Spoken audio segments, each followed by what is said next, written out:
Hello everyone, welcome to our YouTube channel Diksha's learning lab. और मैं हूं आपकी फोरेंसिक एजुकेटर दीक्षा शर्मा। आज की क्लास में हम डिस्कस कर रहे हैं previous year question paper of MSc forensic science, MSc forensic biotechnology और एमएससी टॉक्सिकोलॉजी, जो कि एनटीए ने कंडक्ट कराया था। ये पेपर है एनएफएसयू एनएफएटी 2023 का, ठीक है, जो 1 जुलाई 2023 को एग्जाम कंडक्ट हुई थी। हमने ऑलरेडी फिजिक्स के क्वेश्चन डिस्कस कर लिए हैं। आज हम केमिस्ट्री के क्वेश्चन डिस्कस करेंगे। हमने फोरेंसिक साइंस के क्वेश्चन डिस्कस कर लिए हैं और हमने बायोलॉजी के क्वेश्चन डिस्कस कर लिए हैं। उन स्टूडेंट्स को रिमाइंड करा दूं जो एग्जाम देने वाले हैं, अगर आप एक आंसर सही करेंगे तो आपको +1 मार्क मिलेगा, अगर आप एक आंसर गलत करेंगे तो -0.25। तो माइनस मार्किंग है, इस चीज का आपको ध्यान रखना है।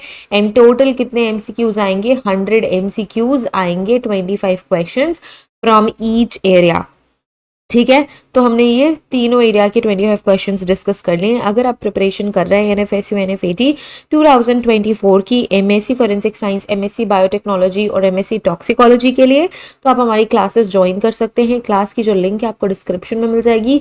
इस पॉइंट पे आपको रिविजन करना बहुत ही ज्यादा क्रूशियल और इम्पोर्टेंट है। आपको नोट्स मिल जाएंगे हमारे कोर्स में, वीडियो लेक्चर्स भी हैं, बट अगर आपके पास टाइम कम है या फिर वो स्पेसिफिक टॉपिक जो आपको नहीं आ रहा है या जिसको आपको प्रिपेयर करना है, उसकी वीडियो लेक्चर्स गो थ्रू कर सकते हो। सब कुछ अवेलेबल है, video lectures, PDF notes, topic wise MCQs and mock test. तो इन सभी के साथ आप अपनी प्रिपरेशन बहुत ही सॉलिड कर सकते हो और अपना एग्जाम बहुत अच्छा बना सकते हैं। तो don't forget to join our classes. और अगर आपने फिजिक्स, केमिस्ट्री, बायो का डिस्कशन वीडियो नहीं देखा है तो आपको प्लेलिस्ट में वो सारी की सारी वीडियोस मिल जाएंगी, तो आप वहां से जाके उन्हें देख सकते हैं। आज की क्लास में हम केमिस्ट्री के क्वेश्चन डिस्कस कर रहे हैं। तो फर्स्ट 25 क्वेश्चन फिजिक्स के हैं जो कि हमने डिस्कस कर लिए हैं। तो क्वेश्चन नंबर 26 से डिस्कशन शुरू करते हैं, क्योंकि क्वेश्चन नंबर 26 से आपको मिलेंगे केमिस्ट्री के क्वेश्चंस। तो 26 नंबर क्वेश्चन क्या पूछ रहा है? Which law explain solubility of gases in a liquid? तो इसका करेक्ट आंसर क्या है? करेक्ट आंसर है हेनरीज लॉ। हेनरी का जो लॉ है वो गैसेस की सॉल्युबिलिटी लिक्विड में डिफाइन करती है, एक्सप्लेन करती है। क्या बोलता है हेनरी का लॉ?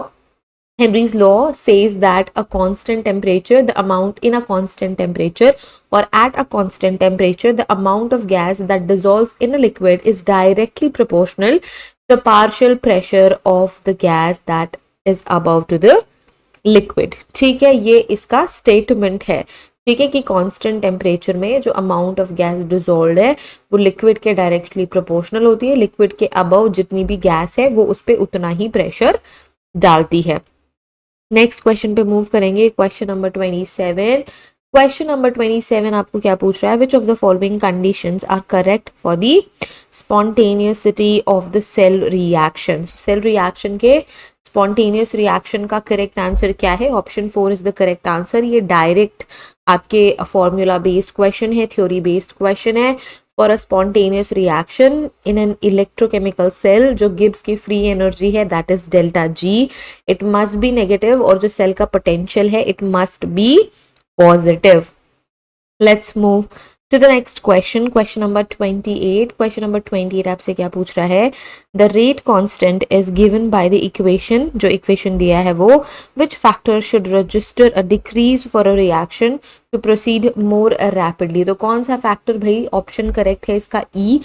ई फैक्टर क्या है? E is nothing but the activation energy, जो कि डिक्रीज होनी चाहिए। ठीक है, जो आपको इक्वेशन दी हुई है उसमें decreasing the activation energy allows the reaction to proceed more rapidly because it lowers the energy barrier for the reaction and that's why it increases the constant k. इसी वजह से आपकी जो एक्टिवेशन एनर्जी ई है उसको हम decrease करते हैं। ओके, नेक्स्ट क्वेश्चन पे मूव करेंगे, question number 29। At a critical micelle concentration the surfactant molecules are, तो इसका करेक्ट आंसर क्या है? एसोसिएट। ठीक है, at a critical micelle concentration the surfactant molecules are associated. तो बेसिकली जो सीएमसी है, सरफेस जो सर्फेक्टेंट है, जो सरफेस सर्फेक्टेंट है at CMC, surfactant molecule aggregate to form the micelle. Associate हो जाते हैं, एग्रीगेट हो जाते हैं मिसल फॉर्म करने के लिए. This is the concentration eight विच जो सर्फेक्टेंट्स है, these surfactants begin to micelle in a solution that creates the transition from individual surfactant molecule to an organized aggregate. Okay, let's move to the next question. Question number 30. The manganese dioxide is fused with potassium hydroxide in air. It gives बहुत ही straight और easy answer है potassium permanganate. Potassium permanganate बनाता है ये. Let's move to the next question. Question number 31. Ammonium dichromate is used in some fireworks.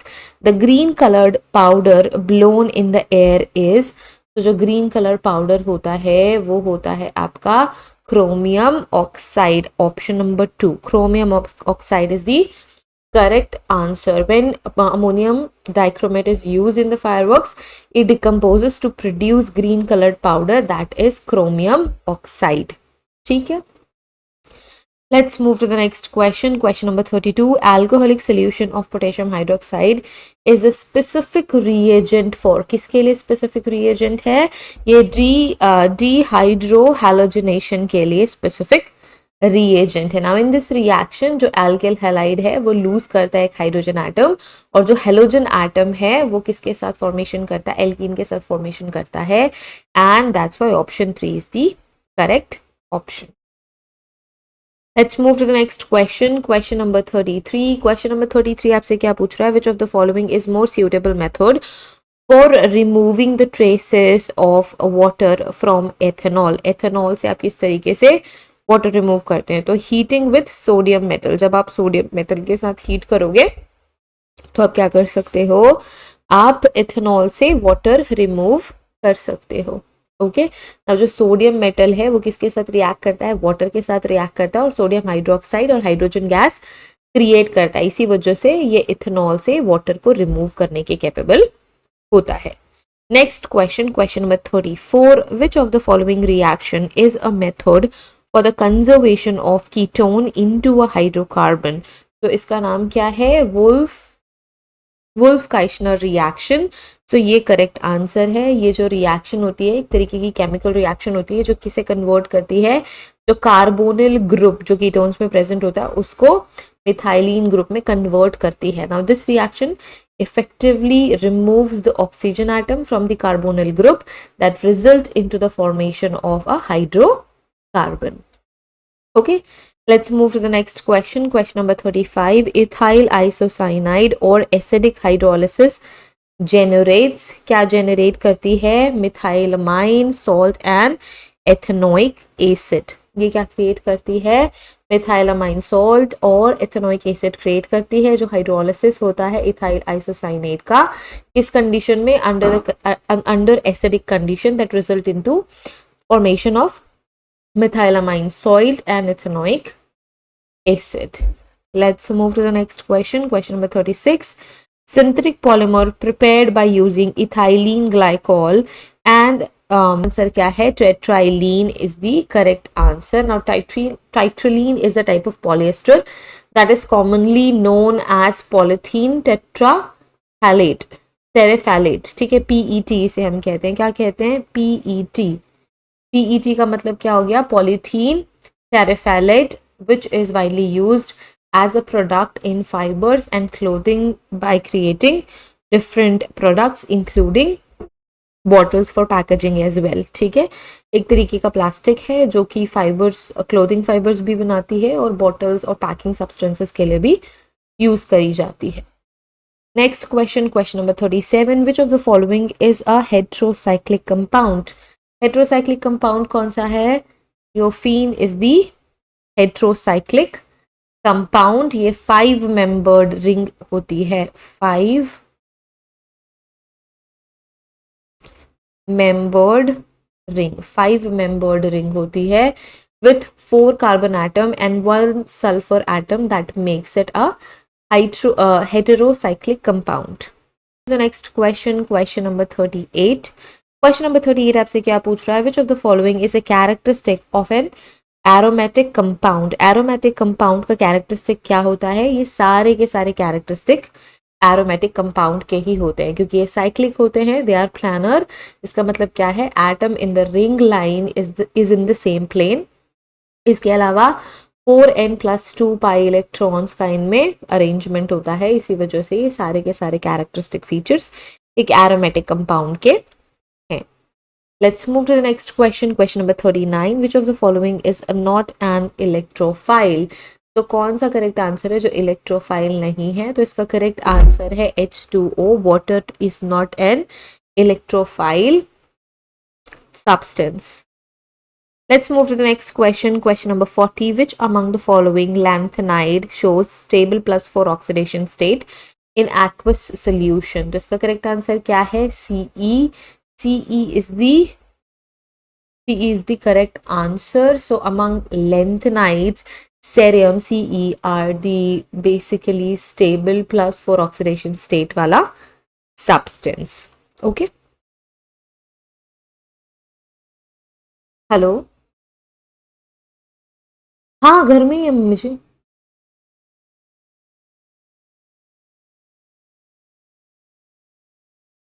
अच्छा अच्छा ठीक है मम्मी जी, मैं इनको बोल देती हूँ। अभी तो मैं अपनी क्लास रिकॉर्ड कर रही थी, मैं इनको बोल देती हूँ।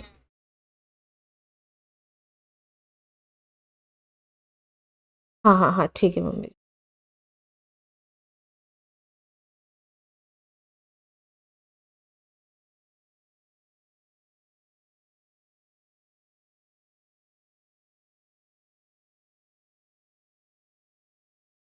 Okay, everyone. So let's move to the next question. Which among of the following is inorganic benzene? तो inorganic benzene कौन सी होती है? इसका करेक्ट आंसर है बोराजाइन, ऑप्शन नंबर 2। इसको हम बोराजाइन कहते हैं। This is nothing but inorganic benzene. इसका स्ट्रक्चर एनालॉगस होता है बेंजीन से, और इसको हम बोल सकते हैं अल्टरनेटिव बोरॉन, या फिर नाइट्रोजन एटम के रिंग के साथ जो अल्टरनेटिव बोरॉन होता है वो बोराजाइन क्रिएट करता है, और एक तरीके का ये इनऑर्गेनिक बेंजीन कहलाता है।